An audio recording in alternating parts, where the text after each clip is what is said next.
Good evening students.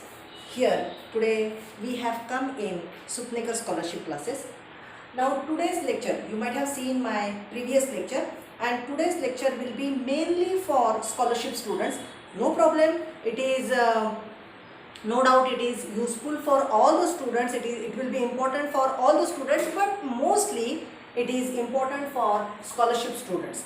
Now we have to study different tricks how to remember the studies. Okay, so let me clear you my point. आपण आज पहिला point शिकणार आहोत, square and square roots. Now in that केस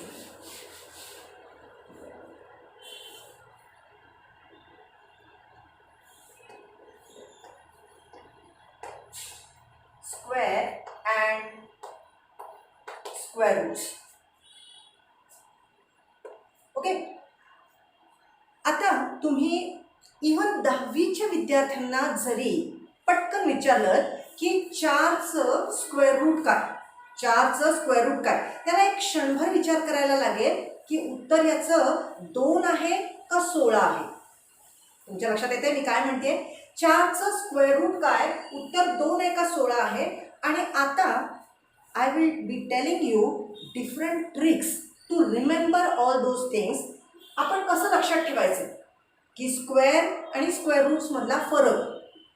मराठी मीडियममध्ये तुम्ही जर शिकत असाल, अर्थात मी स्वतः मराठी माध्यमामध्ये शिकलेली आहे, म्हणून अर्थातच माझ्या ट्रिक्स या मराठी विषयाला अनुसरून जास्ती असणार आहे. बघा कसं सांगायचं मुलांना. आपण 4चं वर्गमूळ काय असं जर तुम्हाला विचारलेलं आहे, 4चं वर्गमूळ म्हणजे स्क्वेअर रूट ऑफ 4, 4चं वर्गमूळ. मी मुलांना काय शिकवते की तुम्ही तुमच्या आईचं मूल आहात, बरोबर. तुम्ही तुमच्या आईचं मूल आहात. मग आई मोठी का तुम्ही मोठे? मुलं लगेच सांगतात की आई मोठी. मग तुम्ही जर का तुमच्या आईचं मूल आहात म्हणजे तुम्ही जर लहान आहात तर 4चं वर्गमूळ सुद्धा लहान असलं पाहिजे, बरोबर.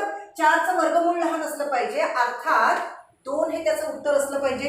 आणि 4चा वर्ग, आता ह्याच्यामध्ये मूळ शब्द आलेला नाहीये, 4चा वर्ग हा मोठा असेल 4 पेक्षा, म्हणून 16, बरोबर. Now for English medium students, इंग्रजी माध्यमाच्या मुलांसाठी हाऊ टू रिमेंबर धिस. आता त्यांना सांगण्याची पद्धत थोडीशी वेगळी आहे, त्याची ट्रिक थोडीशी वेगळी आहे. काय करायचंय बघा. Square of 4, square means what, 4 is to be multiplied by one more 4. त्याच नंबरने गुणलं की आपल्याला वर्ग मिळतो, स्क्वेअर मिळतो. आता स्क्वेअर हा शब्द लक्षात घेतला तर हा स्क्वेअर आणि हा स्क्वेअर रूट, या दोनही शब्दांकडे जर का तुम्ही नीट पाहिलं तर square has got only 6 alphabet, whereas square root has got 10 alphabet. That means the word is bigger over here. Square root is the bigger word. As the word is bigger, the answer will be smaller. In this way I tell all the students, if the number is bigger, answer should be the smaller. 4's square root should be smaller than 4, so it is 2.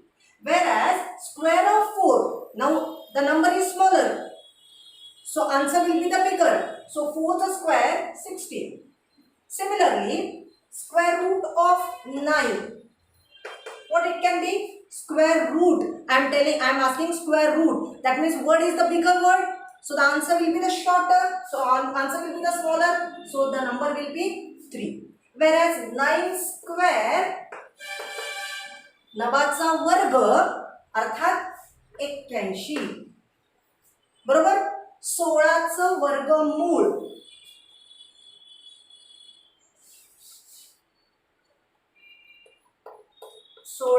वर्गमूळ, बघा परत एकदा. तुम्ही आईचं मूल आहात, तुम्ही लहान आहात म्हणजे वर्गमूळ लहान आहे. 16 पेक्षा आकडा लहान असला पाहिजे, अर्थात 4 असला पाहिजे. आणि 16चा वर्ग म्हणजे 16ला च्या डोक्यावरती 2, index should be written on the head, that will be 2, it will be 256.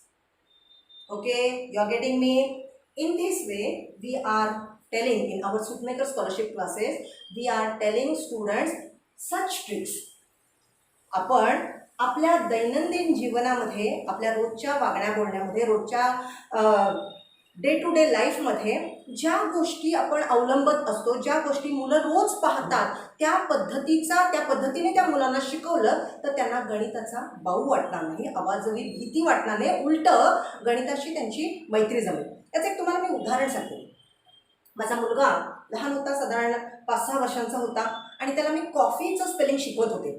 तर तो काहीतरी चूक करत होता, कधी एकदा एफ डबल म्हणत होता, एकदा ई डबल म्हणत होता, त्याच्या काही लक्षात राहत नव्हतं. मग मी त्याला सांगितलं, त्याला माझे वडील होते, त्याला सांगितलं की अण्णा आजोबा आपल्या घरी आले की किती वेळा कॉफी पितात. माझ्या वडिलांना माझ्या हातची कॉफी आवडायची, तर त्याचं ते लक्षात होतं. त्यांनी सांगितलं 2 वेळा कॉफी पितात. मग म्हटलं अण्णा आजोबा 2 वेळा कॉफी पितात की नाही? मग लक्षात ठेव, 2 वेळा एफ आहे, 2 वेळा ई आहे, COFFEE,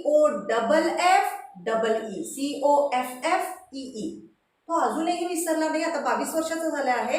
तो मला असं मागताना कॉफी मागतो, आई COFFEE, अण्णा आजोबा 2 वेळा कॉफी पितात, मला कॉफी दे करून.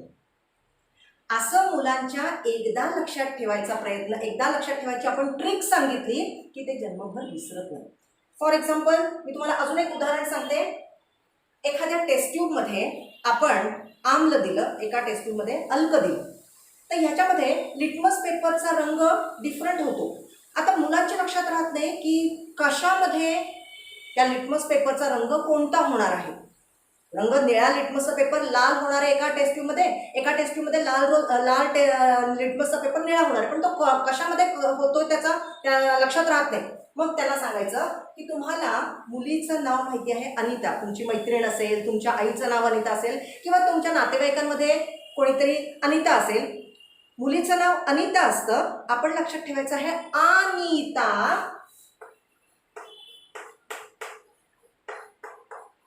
अनिता. आ म्हणजे आम्ल, नी म्हणजे निळा, ता म्हणजे तांबडा. म्हणजे आम्लामध्ये निळा लिटमस तांबडा होतो, अर्थातच अल्कलीमध्ये तांबडा लिटमस निळा होतो. For English medium students, we have to tell them, we know president of America was Abraham Lincoln. Abraham लिंकनचे सुरुवातीची अक्षरं आहेत ABR. In acid blue litmus turns red. कॅपिटलमध्ये लिहूया, in acid blue litmus turns red. आणि लहान मुलींना बार्बीची बाहुली आवडते, बार्बीच्या बाहुलीबरोबर खेळायला मुलींना आवडतं. BRB. In base red litmus turns blue. मुलं जन्मभर विसरणार नाहीत ही संकल्पना. एकदा त्यांच्या लक्षात या गोष्टी राहिल्या की ती मुलं कधीच विसरणार नाही. आपण स्क्वेअर आणि स्क्वेअर रूट्स पाहणार होतो. थोडंसं ऑफ द ट्रॅक जावं लागतं, कधीतरी मुलांच्या कलाने घ्यावं लागतं. मुलांना गोष्ट सांगून किंवा काहीतरी बोलून त्यांना थोडंसं अभ्यासाकडे लक्ष त्यांचं जास्तीत जास्त केंद्रित कसं होईल याचा विचार पण करायला लागतो. आता स्क्वेअर ऑफ 1. आता हे स्क्वेअर आपल्याला बघा 1 ते 30 पर्यंतचे स्क्वेअर सगळ्या मुलांना माहिती पाहिजे, पण ते लक्षात ठेवायची पण मी तुम्हाला युक्ती सांगणार आहे. आणि all those numbers which ends with 1 and which ends with 5, त्याच्या युनिट्स प्लेसला 1 किंवा 5 असणाऱ्या नंबर्सचा स्क्वेअर कसा करायचा हे पण मी तुम्हाला सांगणार आहे. 1चा स्क्वेअर 1. आता 1 लिहिताना आपण 0-1, we will write it down as 0-1. 2 the whole square, it will be 0-4. 3 the square 0-9. 4 the square 16. आणि 5 the square it will come as 25. Okay. आता हे जाता येता सगळं सहज मुलांच्या 1 ते 10 तर अगदी सहजी लक्षात राहतात. 11 ते 20 थोड्या सरावाने लक्षात राहतात. आणि 21 ते 30 कसे लक्षात ठेवायचे मी तुम्हाला आज सांगणार आहे. पुढे लक्षात ठेवा, 6चा स्क्वेअर 6चा वर्ग 36. बघा इथे युनिट्स प्लेसला 6 आहे, इथे युनिट्स प्लेसला पण 6 आहे. 7चा वर्ग 49, 9. 8 स्क्वेअर 64, 44. 9 स्क्वेअर 81, 11. आणि 10चा square of course 100. Okay. Now we have to tell students आता बघा, परफेक्ट स्क्वेअरच्या शेवटी at the units place of perfect square numbers which are coming 1, 4, 9, 6, 5 and 0. Only these numbers will come. 1, 4, 9, 6, 5 and 0. Only these numbers will come. How to remember that? त्यांना आपला हात दाखवा आणि त्यांना सांगा, मुलाचं नाव घेऊन सांगा की अमका तमका कसा दिसतो, छान छान दिसतो. आपल्या हाताप्रमाणे आपण बघा, आपल्या हातावरती 3 पेअर्स आहेत. हां, 1, 2, 3, 4, 5, 6, 7, 8, 9 आणि हे 10. आपण मुलांना सांगायचं आहे की याच्यावर जे नंबर लिहिले त्यातला पहिला आकडा 1, 2, 3 घेऊ नका. त्याच्यानंतर या मधल्या पेरातले 3ही घ्या. यातलं पहिलं, यातले 4, 5, 6 आणि यातला शेवटचा. यातला पहिला, यातले 3ही, यातला शेवटचा आणि हा मधला. म्हणजे आपण त्या मुलांना सांगायचं आहे की 1, 4, 5, 6 and 9. 1, 4, 5, 6, 9 and 0. Only these numbers will come at the units place at the end of perfect square. म्हणजे ज्या नंबरच्या शेवटी, समजा एखादा नंबर तुम्हाला दिलाय 3, 4, 2, 1, 7, 6, 9, 2. Whether it can be a perfect square or not, if this number has been given and it has been asked whether this number is a perfect square or not. By only seeing the number, I can tell you, yes, 2 has not come in this all this perfect square in the units place. So this will not be 100%. It will not be a perfect square. But if the units place number is 1, 3, 5, 6, 7, 1, तर आपण काय लिहू शकतो की इथे 1 आलेला आहे. 1 आलेला आहे, तर इथे आपण लिहू शकतो it can be a perfect square. It can't be also a perfect square, but it can be a perfect square. But here the answer should be it will never be a perfect square as 2 has come in the units place. आले लक्षात? 1, 4, 5, 6 आणि 9 आणि 0 perfect square लक्षात राहतील.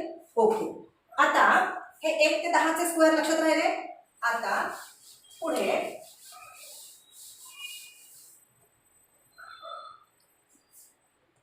all those numbers which ends with 1, all those numbers which ends with 1, and how to find out square of such numbers. So 11 the whole square, what is to be done? 1's a square, 1 square of 1, that is the at the end of the number at units place 1 has been there, 1 is there, so square of 1 will be 1.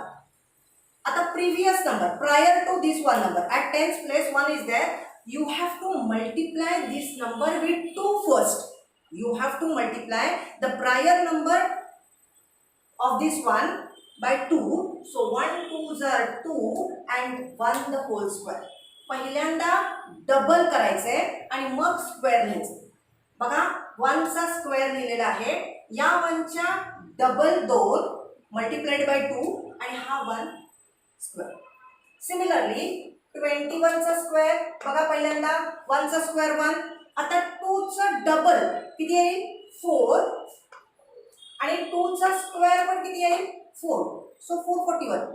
Similarly 31 the whole square, so 1 आणि 3चा double म्हणजे किती येणार 6 आणि 3चा square 961. In this way you can give them some numbers for homework also. Suppose it has been given 51 the square. Here students may get problem. What is the problem? 1 will come in the units place, double than that of 5. आता इथे 5ची दुप्पट केल्यानंतर 10 येणार आहे. मग 10 संपूर्ण लिहायचे का नाही. जर 2 आकडी नंबर आला, if 2 डिजिटेड number it has come, then you have to write down only the 0, that is the units place number, and 1 will be carried over, and 5 square 25, in that 25 you have to add this 1, so it will be 26. Okay, 51 the whole square, 1 the whole square, it will be 1, double than that of 5, it will come as 10, so you have to write down only 0 and 1 will be carried over, and 5 square 25. In this 25 you have to add 1. So it will be 26. Similarly 61 the whole square 1 you have to write down first. आता 6 चा double किती 12 म्हणून फक्त किती लिहायचे 2 लिहायचे आपल्याला. एक कॅरीड ओव्हर करायचा आहे आणि 6 6 जा 36. 36 मध्ये 1 ऍड केला की 37. Okay understood. सिमिलरली सपोज 11 चा स्क्वेअर केलाय. 11 चा नॉट 11 111. आता इथे काय करायचं आहे 1 पहिल्यांदा लिहायचं आहे. आता त्याच्या मागे हा आकडा आहे 11. 11 चा 2 टाइम्स म्हणजे काय येणार 22. You have to write down only 2 and 2 will be carried over. आणि आता 11 चा square 121. You know 121 plus 2 123. By this method you can find out squares of all those numbers which ends with 1. ज्या नंबरच्या एकक स्थानी 1 येतो त्या नंबरचा स्क्वेअर या पद्धतीने करायचा आहे. आता आपल्याला पुढे जायचं आहे. ज्या नंबरच्या शेवटी 5 आहे त्याचा स्क्वेअर आपण करून बघूया. पहिल्यांदा घेतला नंबर 15. Very simple. पण ही मेथड आणि 11ची मेथड आर टोटली डिफरंट. ह्या दोन्हीमध्ये जंबलक होऊ नका, गडबड करू नका. आपण मुलांना 2-3 दिवस रोज हेच घेतलं, अभ्यास हा करून घेतला की त्यांच्या कायमस्वरूपी लक्षात राहतं. काय करायचं आहे 5 चा square the whole number you have to write down over here. आपण 5 चा स्क्वेअर 25 लिहिलाय. मगाशी आपण 1 चा स्क्वेअर 1च होता म्हणून फक्त 1 लिहिला होता. आता 5 चा square 25. But prior to 5 the number is 1. Successive next number to 1. आपण ज्याला 1 2 3 4 असं आपण म्हणतो. एकाच्या नंतर किती म्हणतो 2 म्हणतो. तर you have to get product of 1 and 2. Product म्हणजे multiplication. 1 and 2 will be 225. Okay. Suppose 25 the whole square. First you have to write down 25 as 5 square. And prior number is 2. Next number of 2 3s are 6. Okay. Suppose the number is 85. 85 is a square. So it will be 25 and 8 is next number, successive next number 9. 8 9s are 72. Okay. Is it easy? You are able to do? Yes, very good. As it is, scholarship students are cream of the class. I always say that you people are all cream of the class, so it is very easy to remember all those things. Okay. आता आपल्याला पुढे जायचं. आपण 1 ते 10 चे square पाहिले, 11 ते 20 चे पाहिले. आता 21 ते 30 चे स्क्वेअर बघायचे. 21 ते 30. आता 21 ते 30 चे स्क्वेअर आपल्याला 11 ते 20 चे पाहिले नाहीत ना. आपण लिहून घेऊया. 11 चा स्क्वेअर या मेथडने आपण काढू शकतो 121. हे मात्र थोडेसे पाठ करायला लागणार आहेत. पण मी ज्या पद्धतीने म्हटलं की तुम्ही सगळेजण क्रीम ऑफ द क्लास आहात, तुम्ही अतिशय हुशार मुलं आहात, त्यामुळे 11 ते 20 तुम्ही पाठ करू शकाल. अगदी सहज येता जाता तुमच्या लक्षात राहणार आहेत. पैकी 8वीच्या मुलांच्या तर लक्षात आहेत, 5वीच्या मुलांच्या म्हणजे स्कॉलरशिपच्या मुलांच्या लक्षात थोडंसं राहण्यासाठी थोडा प्रयत्न करायला लागणार आहे. 12 13. आता 13 आणि 14चा गंमत बघा. 13 मध्ये 169 येतं आणि 14 चा स्क्वेअर हा एक असाच राहतो. फक्त 6 आणि 9 ची अदला बदल होते 196. त्याच्यानंतर 15 चा स्क्वेअर आपण हा पण पाहिला होता.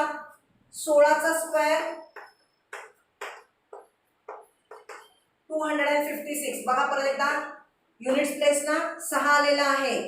म्हणजे हा मुलगा कसा दिसतो, छान दिसतो, किंवा ही मुलगी कशी दिसते. ह्यामुळे काय होईल, त्या मुलांच्या मधला आत्मविश्वास थोडा जागृत होईल आणि आपल्याला येणार आहे, आपल्याला गणित येत आहे, आपल्याला सोप्या पद्धतीने शिकवतात मॅडम, असं करून त्यांना आणखीन गणितामधली गोडी वाढणार आहे, गणित शिकण्यामधली गोडी वाढणार आहे. 289 18 square 324, and 19 square 361, and 20 square it will be 2 चा स्क्वेअर आणि हा एक झिरो आहे त्याच्याऐवजी लिहायचं 2 झिरो 400. ओके. बऱ्याच वेळेला मुलं 20 चा स्क्वेअर 40 लिहितात. 40 नाही. एक शून्य असेल तर त्याचं zero multiplied by zero it will come as zero, म्हणजे स्क्वेअर करताना झिरो एकदा असेल तर 2 वेळा झिरो असेल, 2 वेळा असेल तर 4 वेळा होईल, 4 वेळा असेल तर 8 वेळा होईल. बरोबर. आता आपल्याला 21 ते 30 चे स्क्वेअर पाहिजे आहेत. मात्र मी परत एकदा सांगते की तुम्हा मुलांना हे इथपर्यंत तरी तुमच्या थोड्याशा सरावानी पाठ होणार आहेत. तुम्हाला काय लक्षात ठेवायला पाहिजे स्क्वेअर बघा. 21 चा square as one comes in the ends, one comes in the units place, you are able to very well you can remember that number square. 22, 23 आणि 24 हे 3 स्क्वेअर फक्त तुम्हाला लक्षात ठेवायला लागतील. आणि मी मगाशी म्हटल्याप्रमाणे तुम्ही सगळेजण अतिशय हुशार मुलं आहात, अतिशय गुणी मुलं आहात, क्रीम ऑफ द क्लास आहात. त्यामुळे 3 नंबरचे स्क्वेअर लक्षात ठेवणं तुम्हाला फारसं कठीण जाणार नाही. आता याच्या पुढचे स्क्वेअर काही विचारणार नाहीत का परीक्षेला? नक्की विचारणार आहे, नक्की विचारणार आहेत. पण ते लक्षात ठेवायची युक्ती मी तुम्हाला सांगणार आहे. काय ते बघा. इथे येणार 441, 484, 529 आणि इथे येणार 576. ओके. आता आपण बघणार आहोत 26 the whole square, 27 the whole square आणि 28. ओके. आता काय करायचं आहे बघा, नीट लक्षात घ्या. ह्या 576 which is the square of 24, in that number you have to just add 100. 100 you have to add, so it will be 676. That will be the square of 26. 676, that is the square of 76. Now 27 च्या square मध्ये ह्या number मध्ये you have to add now 200, म्हणजे 529 इथे तुम्हाला करायचं आहे 729. Okay. आता इथे 28 चा स्क्वेअर, इथे तुम्ही 100 ऍड केले होते, इथे 200 ऍड केले होते. आता किती ऍड करणार? Yes, you are very correct. इथे 300 ऍड करायचे आहेत, म्हणजे नंबर येणार आहे 784. ओके. आणि 29 चा स्क्वेअर इथे किती काय ऍड करणार आहे? 400, म्हणजे किती येणार आहे? 841, 841. and 30 the whole square, it will be 3 3s are 9 and only 1 0 it is there, so in square 2 zeros will come over here. म्हणून तुम्हाला म्हटलं होतं की तुम्हाला हे मधले फक्त 3 स्क्वेअर पाठ करणं गरजेचं आहे. हे पुढचे 3 स्क्वेअर तुम्ही इझिली काढू शकाल. बघा, 21 441, 22 484, 23 529, 24 576. 26 स्क्वेअर मध्ये 576 मध्ये you have to add 100, so 676. 27 चा square in 529 you have to add 200, so it will be 729.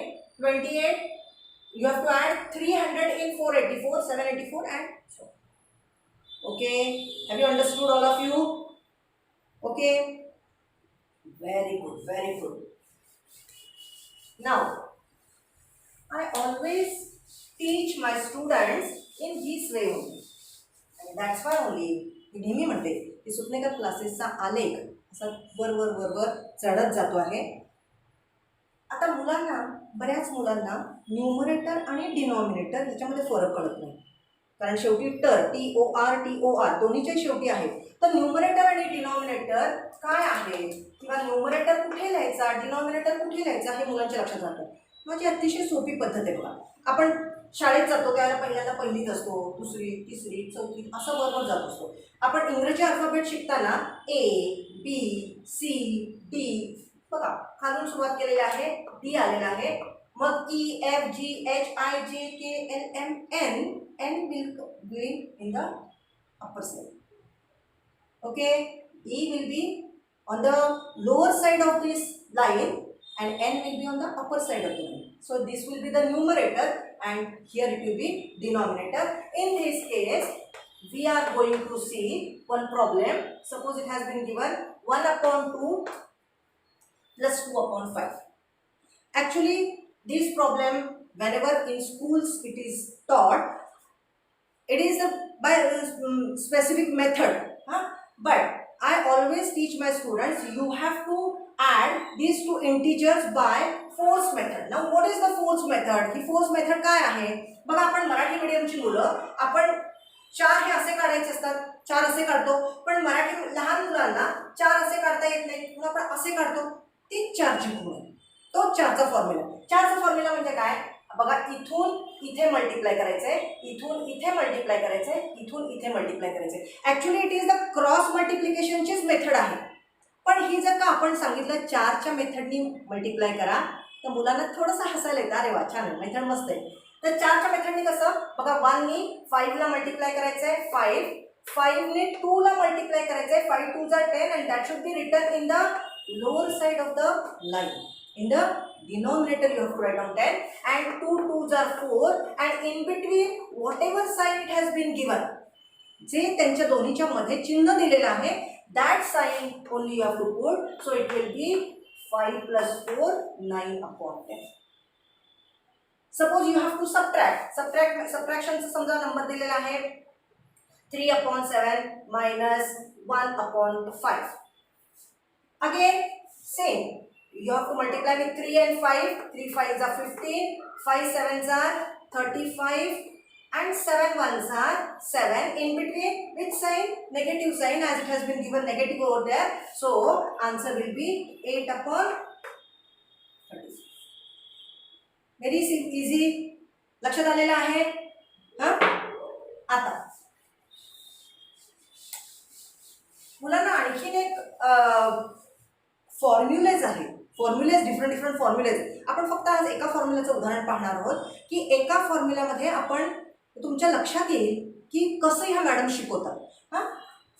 आपल्याला समजा एक सर्कल दिलेला आहे आणि ह्या सर्कलचा सर्कम्फरन्स काढायचा आहे. सर्कम्फरन्स म्हणजे परिघ, ज्याला आपण मराठीत म्हणतो परिघ, ही जी आउटलाईन काढलेली आहे ती काढायची आहे सी, सर्कम्फरन्स.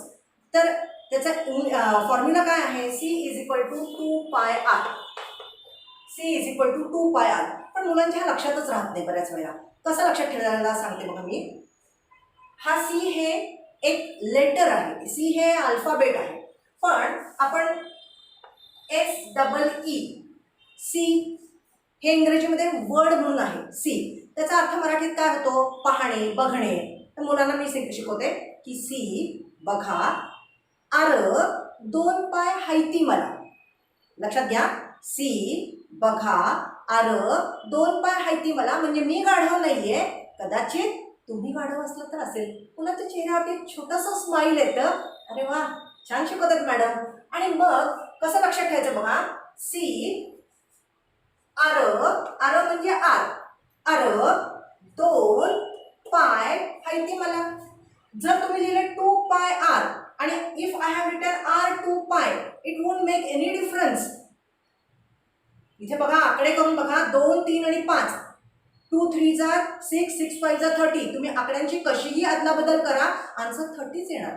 तसं if the actual answer is 2πr and if I have written r 2π, it won't make any difference. माझ्या कन्व्हिनियन्ससाठी, माझ्या लक्षात राहण्यासाठी, माझ्या मुलांच्या लक्षात राहण्यासाठी मी हा बदल केलेला आहे.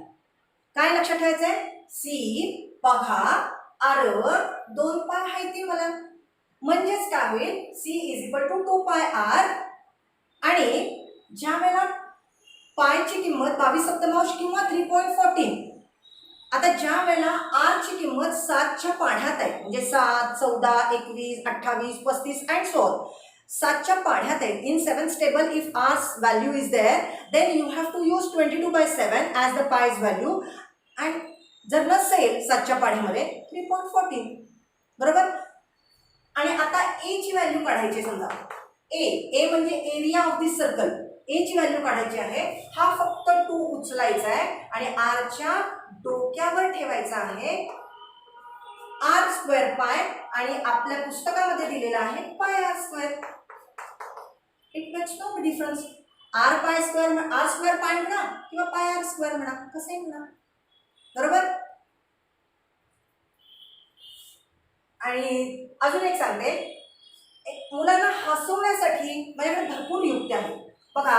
C is equal to pi D येडी. मी येडी आहे, आपण स्वतःला येडी म्हणायला काय हरकत नाही. पाय डी येडी याचा अर्थ काय, हा 2R आणि 2 center point and any point on the circumference, if these 2 points are joined together, this length, this segment is called as radius R. आणि समजा इकडे एक R काढला तर हा AP ही फुल होणारे डायमीटर म्हणजे व्यास आणि OP ही होणारे रेडियस. 2 रेडियस म्हणजे 1 व्यास बघा. 2 रेडियस म्हणजे D आले बरोबर. मग आपण काय लक्षात ठेवायचं, कधी कधी D दिलेलं असतं गणितामध्ये, तर C is equal to pi D केडी. माझी मुलं, माझ्याकडून शिकून गेलेली मुलं आता डॉक्टर झालेली आहेत, इंजिनियर झालेली आहेत, आर्किटेक्ट झालेली आहेत, परंतु अजूनही ते अशा पद्धतीचं काहीतरी असलं किंवा त्यांच्या मुलांना शिकवायची वेळ आली ते असंच शिकवतात. C is equal to pi D एडी. आपल्याला स्वप्नाकर मॅडमने असंच शिकवलेलं आहे, इजंट इट? तर या पद्धतीने तुम्ही अभ्यास केला तर तुमच्या तो छान लक्षात राहणार आहे. तुम्हाला सायन्सची, गणिताची बिलकुल भीती वाटणार नाहीये. तुम्ही अभ्यास करताना समजा एखाद्या दिवशी आई भजी तळते तर तुम्ही त्याचं रिलेशन, आता ही प्रत्येकाची पद्धत वेगवेगळी आहे, एखाद्याने पद्धत एखादी अवलंबलेली आहे म्हणून ती दुसऱ्याला लागू पडेलच असं अजिबात नाहीये. तर समजा त्यांनी कशाची तरी जोड लावायची आहे, तर भजी तळत असेल तर तो भजीचा वास आला त्यावेळेला मी ह्याचा अभ्यास करत होतो असं आपण रिलेशन लावलं तर भविष्यात कधीही भजीचा वास आला तर त्याला तेच आठवेल जे आपण त्यावेळेला अभ्यास केलेला आहे. असं कायमस्वरूपी लक्षात राहण्यासाठी आपण या पद्धतीने अभ्यास करायचा आहे. आणि तुम्हाला जर का माझं आजचं लेक्चर आवडलं असेल, तुमच्या विद्यार्थ्यांमध्ये सगळ्या पालकांनी सुद्धा हा लेक्चर ऐकल्यानंतर आपल्या विद्यार्थ्यांना स्वप्नेकर स्कॉलरशिप क्लासेसमध्ये तुम्ही ॲडमिशन घ्यायची आहे आणि तुमची आधीच हुशार असलेल्या मुलांना योग्य प्रॉपर गायडन्स मिळाल्यानंतर तर ती नक्कीच आणखीन चमकणार आहेत. तर अशा चमकणाऱ्या मुलांसाठी स्वप्नेकर स्कॉलरशिप क्लासेस आहेतच. तर या चॅनलला, या माझ्या लेक्चरला तुम्ही सबस्क्राईब करा आणि लाईक करा. धन्यवाद.